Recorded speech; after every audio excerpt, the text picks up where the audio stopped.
Olá, boa noite. O Realidade em Pauta de hoje volta a tratar de um assunto de impacto internacional.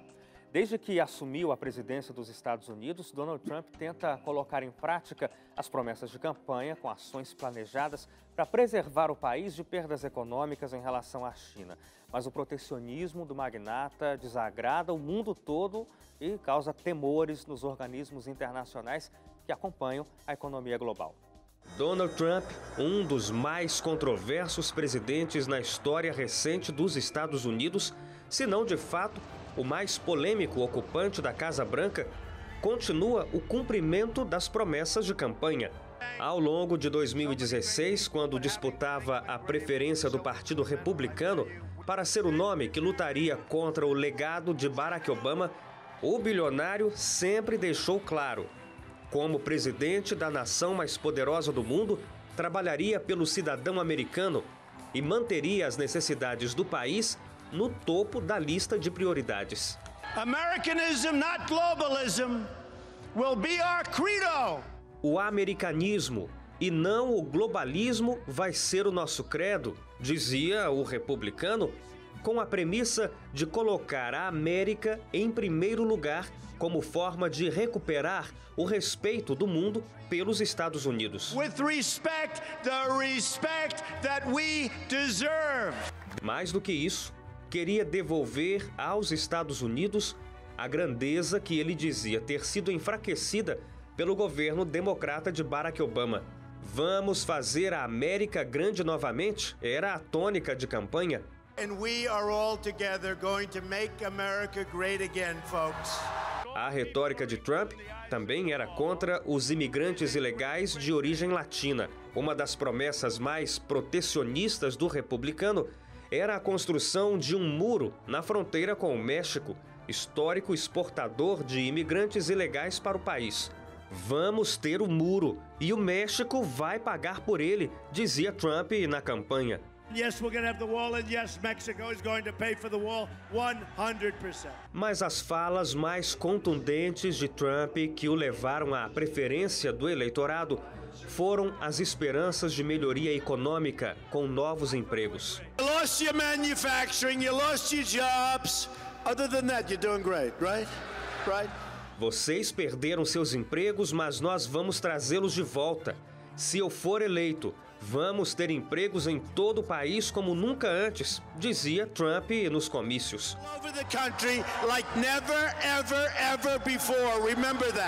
O grande rival na mira do magnata era a China e continua sendo depois de eleito.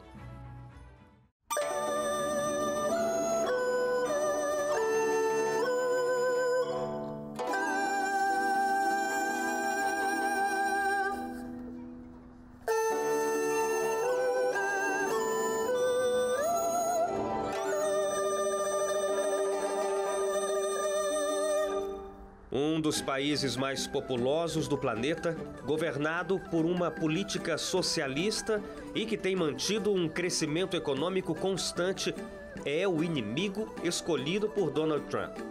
No ano passado, a economia chinesa cresceu 6,9%, o que foi considerado por economistas uma retomada do aquecimento do país. Em 2010, o PIB do gigante asiático tinha crescido 10,6%. E mesmo quem não entende muito de economia consegue ver que esses resultados são exponenciais, principalmente se a comparação for com algo conhecido.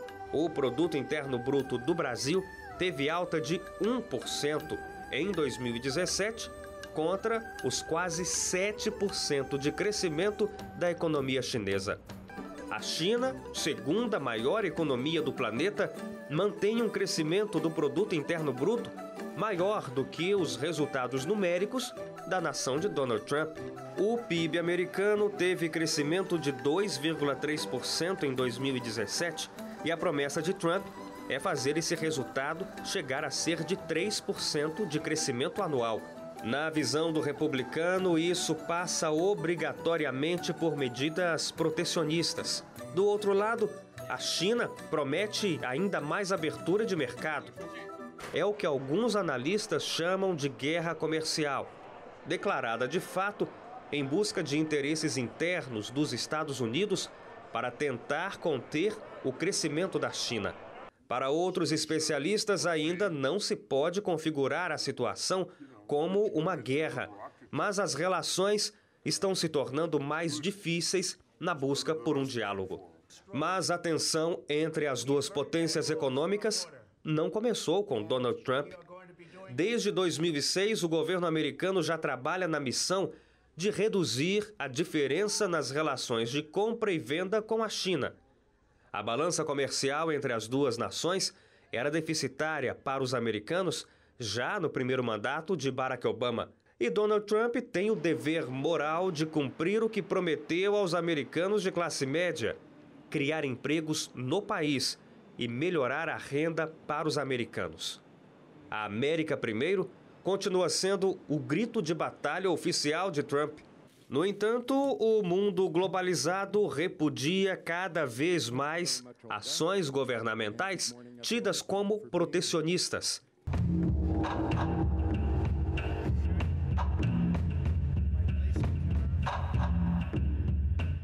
E aqui dentro do estúdio eu tenho o prazer de receber mais uma vez no Realidade em Pauta Andréa Lopes Beppo. Ela é graduada em Administração e História, pós-graduada em Comércio Exterior, mestre em Estudos Árabes pela USP, doutora em História Econômica e faz agora o pós-doutorado também na área de História Econômica. Andréa, muito obrigado pela sua colaboração mais uma vez aqui com a gente. O prazer é meu. André, então para a gente entender essa história toda entre Trump e China, a gente está chamando isso aí de guerra comercial. Já dá para dizer que é uma guerra comercial ou é só uma tensão grave? Tem os dados característicos de uma guerra comercial, mas nós poderíamos caracterizar se tivesse continuado, por exemplo, o México, o Canadá, né, que a princípio ele fala que vai colocar tarifas em vários países. Sim. Então, se tivesse entrado realmente todos esses países, a gente caracterizaria como uma guerra comercial. Hoje seria mais uma guerrilha entre os Estados Unidos e a China. Um conflito. Agora, o Trump, ele prometeu tudo, nada do que ele está fazendo é de fato uma novidade, né? O mundo já estava esperando por isso, que ele realmente fizesse o que ele prometeu. Agora, uma coisa que ele prometeu, a gente destacou ali, ele disse que ia trazer os empregos de volta para os americanos nos Estados Unidos. Isso está acontecendo? Efetivamente, pode ser que a princípio tenha alguns dados que poderia colocar sobre isso, mas assim, é pequeno, porque assim, o desemprego, obviamente, em parte veio porque muitas indústrias, assim como o Brasil, nós podemos pensar aqui também na nossa realidade, vários saíram e foram para o quê? Para a Índia e para a China, mas não só China, Índia também, entendeu? Mas muitos dos desempregos vêm devido às mudanças tecnológicas, a gente já entra em uma outra fase em si do capitalismo. Então, assim, o que ele consegue compor com esse protecionismo é uma parcela de desempregados, mas ainda assim pequena. Claro. Aliás, esse é um ponto fundamental, não é? O conflito, essa tensão entre os dois países se deve basicamente porque os Estados Unidos quer devolver os empregos que, segundo Donald Trump, a China roubou. Mas a gente está num momento da chamada economia globalizada. Quer dizer, a China se tornou uma grande planta industrial para o mundo, por razões óbvias, mas por razões que foram acordadas, são acordos internacionais. Estou errado? Sim, sim. De fato, até... Sim, estou errado? Não. Sim, é isso mesmo. Isso é. De fato, assim, essa reclamação, obviamente, o que é feito quando se tem uma questão dessa do comércio desigual entre os países? Você leva isso à OMC, a OMC vai fazer uma análise, aberto um painel, daí a própria OMC vai dizer o que deve ser feito, né? Olha, então você pode botar uma tarifa de 25%, 30%, 40%. Mas o Donald Trump não esperou isso, né? Efetivamente, a gente nem sabe se esses empregos americanos saíram para ir para a Índia, né? Pode ser que boa parte, porque assim, a China ela pega produtos assim mais simples, né? Vamos dizer, de montagem e tudo mais. O que seria, vamos dizer, computadores, esse tipo de trabalho que exige um pouco maior de conhecimento, esses foram efetivamente para a Índia, né? Então, essa implicância do Trump aí com a China se dá mais até por questões geopolíticas também, porque assim, a China, ela é aliada do Irã, da Rússia e tudo mais, entendeu? Está reconstruindo grandes portos, né, auxiliando economicamente. Esses países que são efetivamente inimigos americanos, entendeu? Se dá um pouco por fato disso, não em si pelo desemprego. Mas ele utiliza isso, obviamente, como uma plataforma política, porque isso tem efeitos bons para ele dentro dos Estados Unidos. Agora, esse protecionismo, ele é acusado de protecionismo. Você falou sobre a OMC, a Organização Mundial do Comércio, que equaliza as relações comerciais, mas o Trump desacredita a própria OMC, assim como tem desacreditado a ONU em vários aspectos. Agora, o protecionismo econômico e comercial dele tem condições de surtir efeitos positivos para a economia americana em frente ao crescimento chinês ou não? Não vai surtir exatamente o que se esperaria. Talvez a curto prazo isso sirva para ele mudar alguns dados pequenos, mas efetivamente a longo prazo isso pode trazer recessão para o mundo, né? Não só para eles, porque vamos citar o exemplo como eles colocam sempre do aço aí, né? Sim. Eles sobretaxam o aço, entendeu? Então você vai comprar uma quantidade menor e aço está ligado, vamos dizer, a produtos como geladeiras, carros, vários outros produtos. Então essa indústria vai ficar mais cara. Os produtos elas também vão produzir menos, entendeu? Vão vender menos, isso já pode gerar desemprego. Então, assim, os males que se traz com o protecionismo, entendeu? Não é tão ali, se a gente pensar assim, é benéfico. Às vezes, a princípio, volta alguma indústria ou outra, mas isso é bem pequeno comparado ao que, a longo prazo, a recessão que pode levar ao mundo, efetivamente. E isso que você disse colabora com uma pesquisa feita por uma instituição americana que mostra que só essa ação da sobretaxa do aço poderia causar um desemprego em massa em alguns setores importantes da economia americana, não é? Isso, entendeu? E, na verdade, aqui a nossa indústria também, né, se sofrer alguma coisa com o Trump ali, porque, assim, nós devemos pensar que, assim, ele coloca, a princípio, vários países na pauta, ele tira depois um pouco, porque ele viu que aquilo ali poderia virar uma guerra, efetivamente, ali, comercial. Então, daí, ele penaliza a China, dá um tempo para a China ali, ver se faz alguma modificação, começa a comprar, entrega um plano para eles, que compraria mais dos americanos. Ela não entregando essa proposta, ele efetivamente taxou, né? E a gente sabe que, futuramente, os próximos países que vão entrar ali nessa lista serão analisados, que semana passada ele fala sobre o Brasil, e o Brasil sempre chora e tudo mais. Então, pode entrar também nessa pauta, né? Nós podemos entrar aí também nessa listinha aí negra do Trump. Hoje, nosso assunto é internacional e a gente fala dos esforços do presidente Donald Trump em tentar conter o crescimento da China em relação à economia dos Estados Unidos. The president directed, so those are big decisions, but to me, jobs are very important. Enquanto de um lado do mundo, Donald Trump anuncia que quer uma América melhor e mais forte, com garantias de que o cidadão vai ter emprego de qualidade e salário justo para manter a cultura de consumismo que faz a economia do país crescer.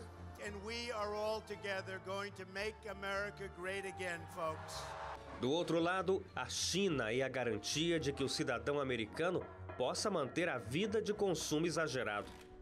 O país mais populoso do mundo, com 1 bilhão e 400 milhões de habitantes, se firmou ao longo das últimas décadas como a zona industrial do mundo, junto com outros países asiáticos. E o boom industrial no território chinês tem um preço bem mais caro do que o rendimento das divisas internacionais que abastecem o sistema.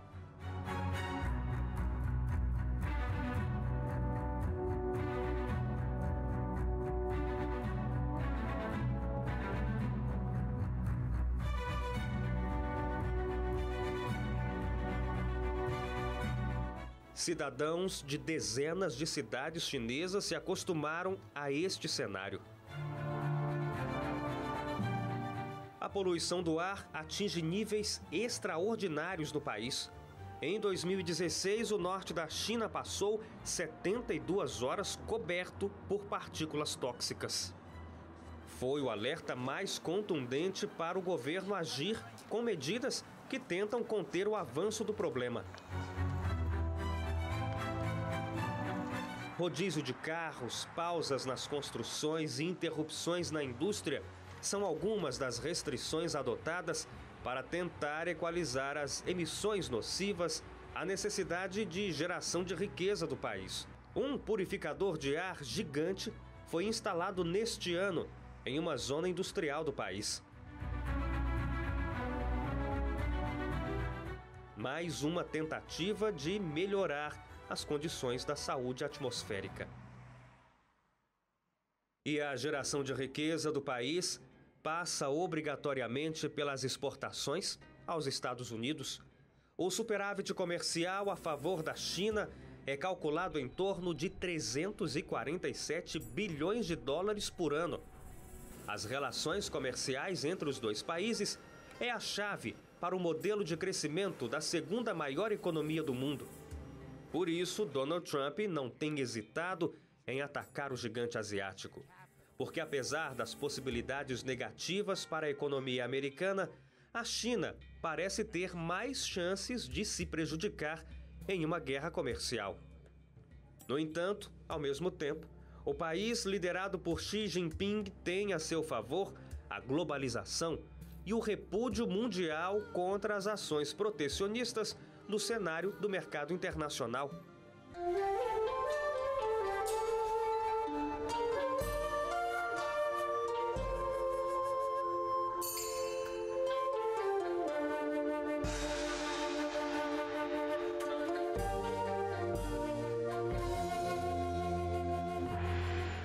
Na China, a política carrega um espectro paradoxal, difícil de ser explicado. O Partido Comunista Chinês é o partido único do país e é o maior do mundo, com quase 90 milhões de membros filiados. Mesmo assim, o país não tem eleições livres. E ainda mais profunda do que essa contradição é o fato de que o principal papel do presidente comunista do país é transformar a China no líder mundial da economia capitalista global. A China comunista se transformou em uma potência capitalista com um poder tão grande que a ameaça é sentida pelos Estados Unidos há vários anos.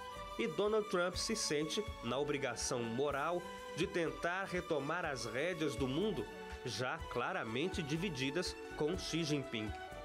O secretário-geral do Partido Comunista Chinês e presidente da República Popular da China foi eleito o homem mais poderoso do mundo pela revista The Economist em 2017.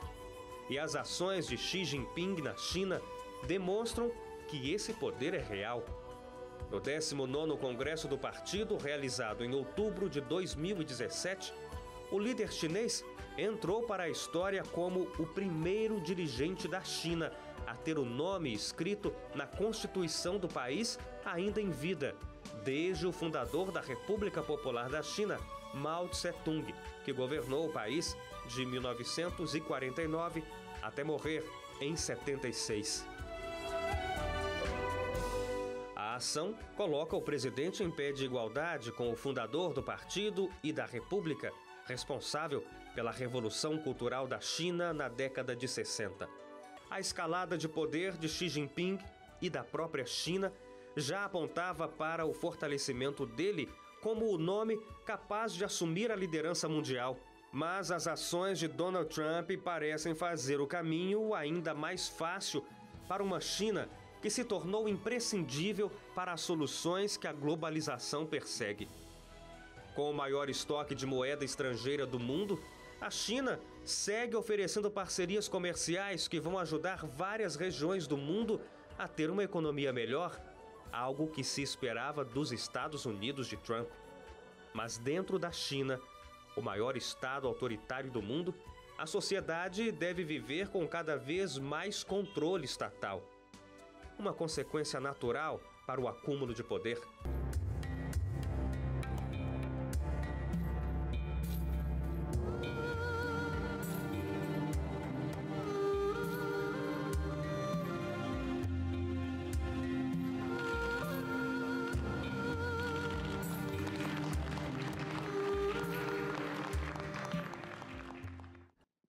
Dentro do estúdio, eu continuo a conversa com a Andréia Lopes Beppo, doutora em História Econômica pela USP. Andréia, isso que a gente colocou na reportagem aqui mostra um caminho inevitável ou invariável agora para a China nesse rompante de dominação? Sim, eles já haviam conseguido, se a gente for analisar economicamente, eles já conseguiram conquistar, acho que há 2 ou 3 anos atrás, em alguns dados econômicos, eles já ultrapassaram os Estados Unidos, né? E assim, se a Hillary Clinton tivesse ganho, obviamente ela teria tentado continuar com os Estados Unidos ganhando espaço no cenário internacional, no cenário econômico, né? Tentando abarcar aí as importações e exportações do mundo para tentar controlar ali a economia, né? O sistema financeiro, principalmente internacional, essa é a grande questão. Agora, com o Trump, na verdade, que toma esse posicionamento nacionalista, protecionista, America First, né, e coloca esse plano dele em ação, abre mais espaço, de fato, para a China poder controlar o sistema financeiro internacional. Em alguns aspectos, é até interessante, porque assim, ela já controla boa parte. Na crise de 2008, a China foi uma grande compradora de papéis e títulos dos Estados Unidos para auxiliar que eles saíssem da crise, né? Então, assim, agora, dando mais espaço ao Trump, ela vai com certeza se dispor aí conseguir mais aliados do que ela já tem. Agora, é interessante o que você falou sobre os aliados, porque a China, a gente tentou colocar isso na reportagem, acaba fazendo um papel que se esperava fosse dos Estados Unidos. Então, ela tem esparramado acordos, um exemplo, acordos com o Brasil, para ferrovias, para área de transportes, de logística, e isso faz com que a economia globalizada olhe para a China e veja, esse é o parceiro que o mundo precisa. É mais ou menos isso. Isso já está acontecendo. Se a gente for analisar, por exemplo, o caso do Oriente Médio ali e a Rússia, por exemplo, ela está reconstruindo todo o caminho de Marco Polo no Oriente Médio, ela está fazendo isso em portos, rodovias e tudo mais. Então, assim, ela já fez grandes construções mostrando, olha, vamos aqui comercializar comigo. E ela precisa mesmo, né?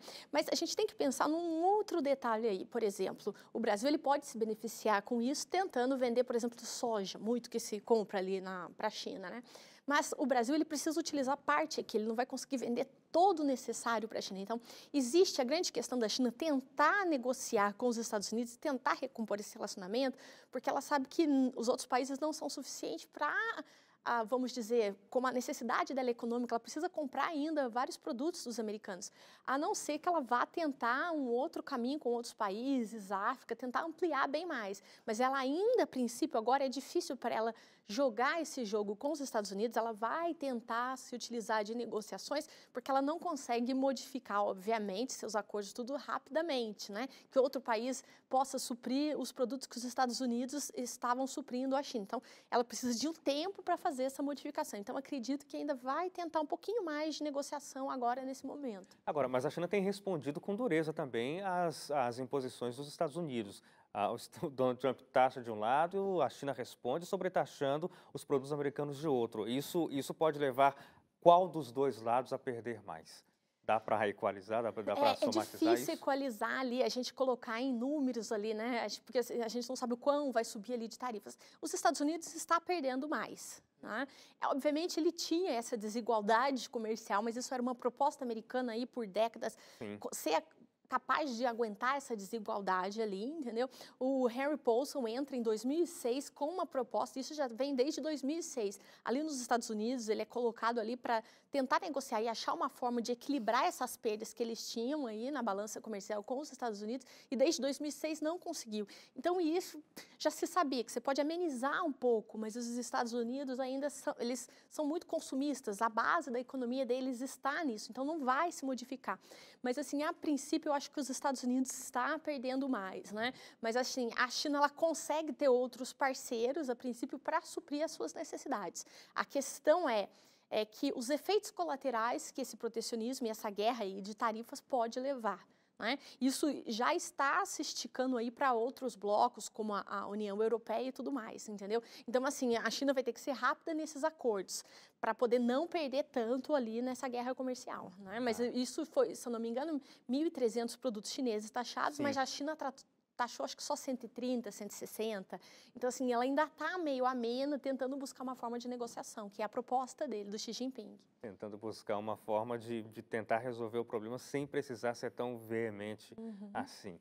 Andréia, muito obrigado pela sua colaboração outra vez aqui no Realidade em Pauta. É sempre bom receber você. Um prazer, muito obrigada.